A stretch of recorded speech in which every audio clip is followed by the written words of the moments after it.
गडकरी का पीएम मोदी पर करारा हमला, पहले खुद को बदलो। गडकरी के बयान से बीजेपी हाईकमान हुआ हैरान।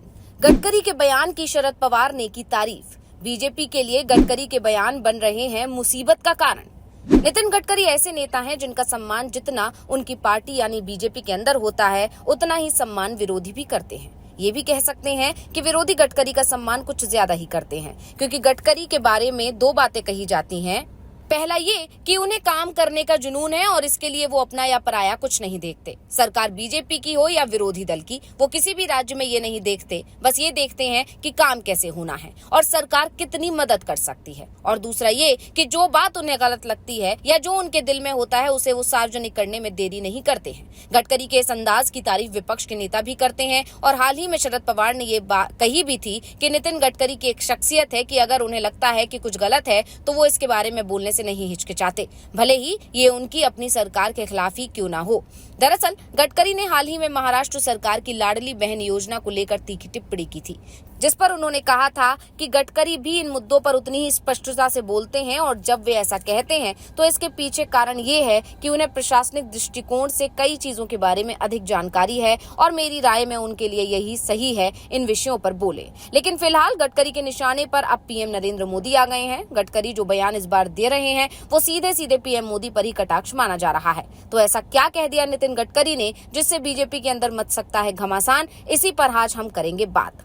तो प्रधानमंत्री नरेंद्र मोदी भारत को विश्व गुरु बनाने की बात करते रहे हैं। वो देशवासियों से लगातार कुछ न कुछ अपील करते रहे हैं। पीएम की बात का असर होता है या नहीं होता, ये दूसरी बात है, लेकिन पीएम मोदी के बयानों पर विपक्ष की तरफ से जरूर हमले किए जाते हैं, उन पर तंज कसा जाता है और अब नितिन गडकरी ने इसे लेकर बेहद तीखा तंज कसा है। वैसे उन्होंने अपने बयान में पीएम मोदी का नाम तो नहीं लिया है, लेकिन उनके बयान से साफ समझ में आ रहा है कि गडकरी जो कह रहे हैं उसके निशाने पर कहीं ना कहीं पीएम मोदी ही हैं। तो पहले ये जानते हैं कि गडकरी ने आखिर कहा क्या था।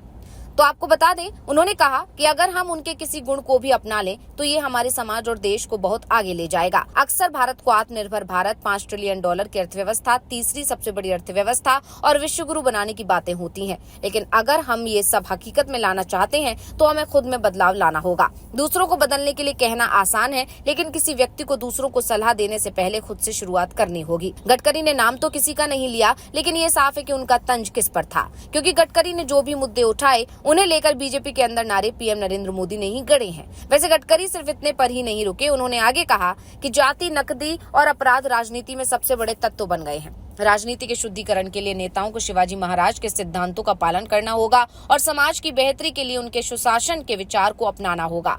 जब मैं लोकसभा चुनाव लड़ा था तब ये भी स्पष्ट कर दिया था कि वोट न मिलने पर भी वो जाति आधारित राजनीति में शामिल नहीं होंगे। गडकरी के बयान से साफ हो गया है कि बीजेपी के अंदर सत्ता का संघर्ष शुरू हो गया है। दरअसल इस समय बीजेपी के अंदर संघ और मोदी शाह के बीच टकराव दिखाई दे रहा है। अध्यक्ष पद को लेकर चल रहे टकराव में गडकरी की भी नजर टिकी हुई है। गडकरी पहले भी पार्टी के अध्यक्ष रह चुके हैं, संघ के करीबी हैं और इस बार आरएसएस की तरफ से एक बात साफ कर दी गई है कि वो किसी भी कीमत पर मोदी के यस मैन को बीजेपी का अध्यक्ष नहीं बनने देगा। दरअसल संघ नहीं चाहता है कि जेपी नड्डा जैसा कोई नेता बीजेपी का अध्यक्ष बने जो संघ को आंख दिखाने का साहस कर सकते हैं। संघ के नेताओं का कहना है कि नड्डा ने जो कहा था वो बेहद ही गैर जिम्मेदाराना बयान था। दरअसल नड्डा ने लोकसभा चुनाव के समय कहा था कि पहले बीजेपी इतनी सक्षम नहीं थी, इसलिए हमें आरएसएस की जरूरत पड़ती थी, लेकिन अब बीजेपी दुनिया की सबसे बड़ी पार्टी है, हम सक्षम हो गए हैं, अब हमें संघ की जरूरत नहीं है। संघ सांस्कृतिक संगठन है और वो अपना काम कर रहा है, बीजेपी राजनीतिक संगठन है, वो अपना काम कर रही है। नड्डा के इस बयान के चलते संघ के स्वयं सेवक भी नाराज हो गए थे, लेकिन बात केंद्र की सत्ता की थी, इसलिए इस नाराजगी का बीजेपी को नुकसान तो हुआ, लेकिन इतना बड़ा नहीं कि सत्ता ही चली जाए। वैसे संघ भी नहीं चाहता था कि बीजेपी के हाथ से केंद्र की सत्ता जाए, क्योंकि विरोधी दल की सत्ता आने पर संघ को अपना एजेंडा देश में लागू करने में परेशानी का सामना करना पड़ता।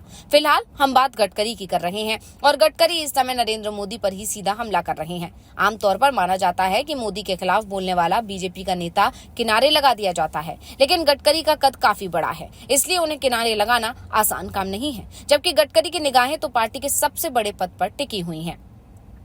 बीजेपी को इस साल नया अध्यक्ष मिलना है और गडकरी को पता है कि इस बार का अध्यक्ष मोदी शाह की पसंद का नहीं होगा, बल्कि संघ की पसंद का होगा। और संघ की तरफ से साफ कर दिया गया है कि मोदी को नियंत्रण में रखना है, क्योंकि संघ अब मोदी के बाद कौन इस विषय पर सोचना शुरू कर चुका है। नरेंद्र मोदी 75वें साल में चल रहे हैं। 2029 के चुनाव होंगे तो वो 79 साल के होंगे। ऐसे में संघ के अंदर ये राय बन रही है कि नरेंद्र मोदी के नेतृत्व में अगर 2029 का चुनाव लड़ भी लिया जाता है तो वो 2034 तक पीएम नहीं रहेंगे, क्योंकि तब वो 84 साल के होंगे। ऐसे में 2029 के चुनाव के समय या उसके कुछ समय बाद मोदी की जगह किसी दूसरे नेता को नेतृत्व सौंपा जा सकता है। वैसे तो नेतृत्व के लिए बीजेपी को 2029 का चुनाव जीतना होगा और ये उस समय की परिस्थितियों पर निर्भर करेगा, लेकिन संघ की तरफ से पहले से ही तैयारियां शुरू कर दी गई हैं और इसलिए गडकरी के नजर में बीजेपी का अध्यक्ष पद आ गया है। गडकरी को इस बात का तो एहसास हो ही चुका है कि अब पीएम बनना उनके लिए मुश्किल है, क्योंकि अगर संघ मोदी के 74 साल पूरे होने पर उनके विकल्प के बारे में विचार करने लगा है तो गडकरी खुद 67 साल के हैं और 2029 में वो 71 साल के हो जाएंगे, यानी संघ की नजर में गडकरी उम्र दराज होंगे। ऐसे में संघ किसी नए नेता पर ही दाव लगाएगा। ऐसे में गडकरी के निशाने पर अब पार्टी का अध्यक्ष पद आ गया है और वो संघ को इस बात की गारंटी देते दिखाई दे रहे हैं कि अगर संघ अध्यक्ष बनाता है तो वो संघ के वफादार रहेंगे। साथ ही उनके रहते पार्टी संगठन में मोदी और शाह का दबदबा भी नहीं होगा। फिलहाल गडकरी के बयानों को इसी बात से जोड़कर देखा जा रहा है। वो संघ की नजर में अपने नंबर बढ़ाने की कोशिश कर रहे हैं, क्योंकि आरएसएस की तरफ से सबसे पहला नाम संजय जोशी का रखा गया था। संजय जोशी को मोदी और शाह का कट्टर विरोधी माना जाता है।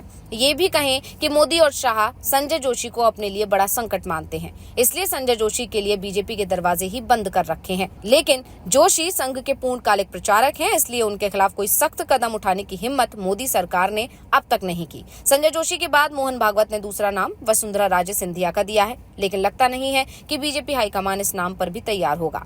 ऐसे में गडकरी अपने लिए भी मौका तलाश रहे हैं और इसी के चलते अब बिना नाम लिए पीएम मोदी पर हमला कर रहे हैं।